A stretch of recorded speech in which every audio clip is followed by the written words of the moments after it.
Halo bro, apa kabar hari ini? Semoga kalian baik-baik saja. Dalam video kali ini, gue bakal membahas tentang perselingkuhan.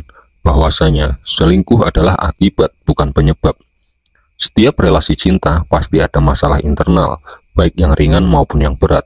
Ini adalah hal yang sangat wajar mengingat ada dua orang yang berbeda kebiasaan, pola pikir, dan perilaku yang hidup bersama. Namun, bukannya mengurus masalah-masalah internal yang terjadi, banyak orang malah sibuk membina obrolan atau kedekatan dengan pihak lainnya. Alhasil, masalah awal yang tidak beres malah ditambah masalah baru yang muncul. Akhirnya semuanya jadi kusut, lalu menyalahkan pasangan dan bawa-bawa kalimat, "Wah, kita nggak cocok." Ini yang menunjukkan bahwa sebenarnya selingkuh adalah akibat dari hubungan yang sudah retak, bukannya jadi penyebab keretakan hubungan. Ini kekeliruan yang sepele tapi sangat umum terjadi. Hampir setiap kasus perceraian atau putus cinta pasti bisa didiagnosa ada kekeliruan seperti itu. Masalahnya, mencari pembelaan atau perhatian dari orang lain itu lebih gampang dan enak daripada membereskan masalah. Makanya selingkuh itu populer karena cepat dilakukan ketimbang menelaah, membedah, dan mendiskusikan masalah sampai ketemu jalan keluar. Opsi pertama bisa dilakukan sambil santai, sedangkan opsi kedua biasanya berlangsung penuh ketegangan, perdebatan, dan memakan banyak waktu. Selingkuh biasanya bukan masalah awal dalam hubungan, justru selingkuh adalah akibat dari masalah sebelumnya yang tidak terselesaikan. Jika lo ingin memiliki hubungan yang sehat tanpa dibayang-bayangi perselingkuhan, maka semenjak awal sebaiknya lo mengecek kemampuan diskusi pasangan, karena itu yang menunjukkan apakah pasangan adalah orang yang mau bekerja sama untuk menyelesaikan masalah atau tidak. Pastikan dia bukan orang yang suka lari atau memendam masalah. Begitu pula dengan lo bro, kalau ada masalah jangan dipendam, disembunyikan, ataupun mengalah. Lo harus membawanya ke meja debat. Jangankan masalah yang tidak diselesaikan, isi hati seperti rasa kesal, kecewa, dan sebagainya yang tidak diutarakan saja akan jadi pemicu perselingkuhan dan disharmoni hubungan. Mengapa bisa begitu?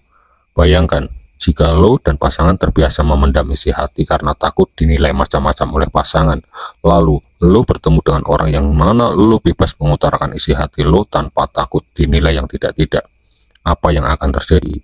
Bisa dipastikan lo sudah menanam bibit-bibit perselingkuhan karena lo merasa nyaman dengan orang tersebut dan lo secara tidak langsung berinvestasi ke hubungan dengan pihak ketiga.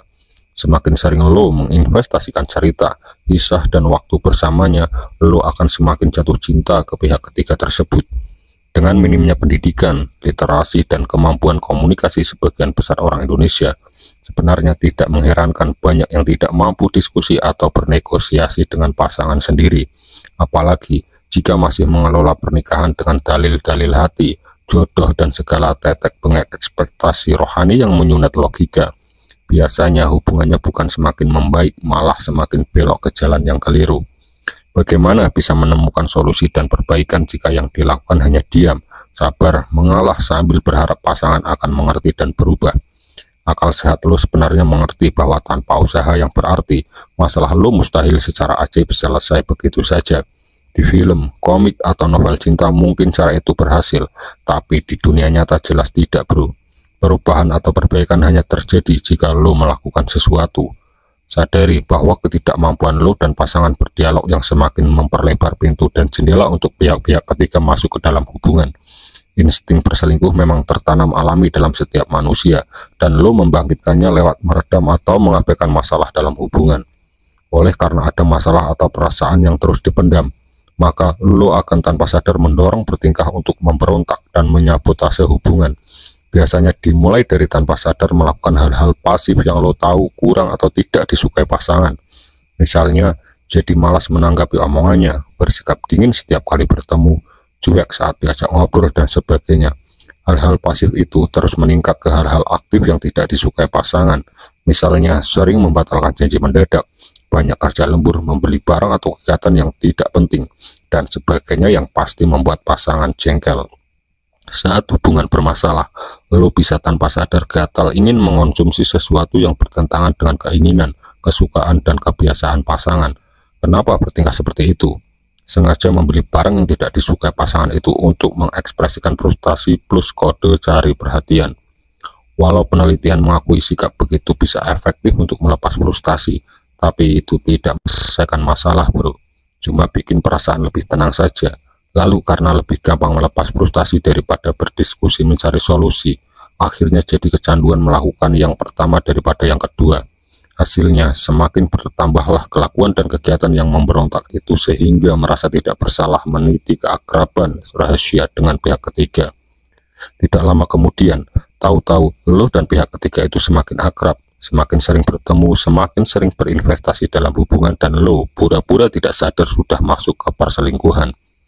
Makanya saat ada kekecewaan, ketidakpuasan, atau perasaan tidak enak lainnya, segera bicarakan atau didiskusikan supaya tidak kusut dan tidak tersandung masalah baru.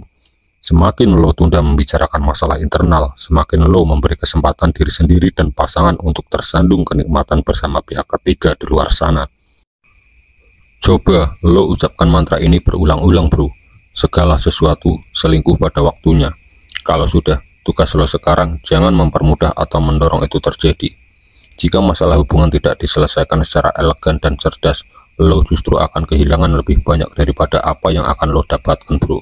Sekali lagi, ingat bahwa selingkuh adalah akibat dan awalnya adalah hal yang sederhana. Semoga bermanfaat dan salam pria sejati.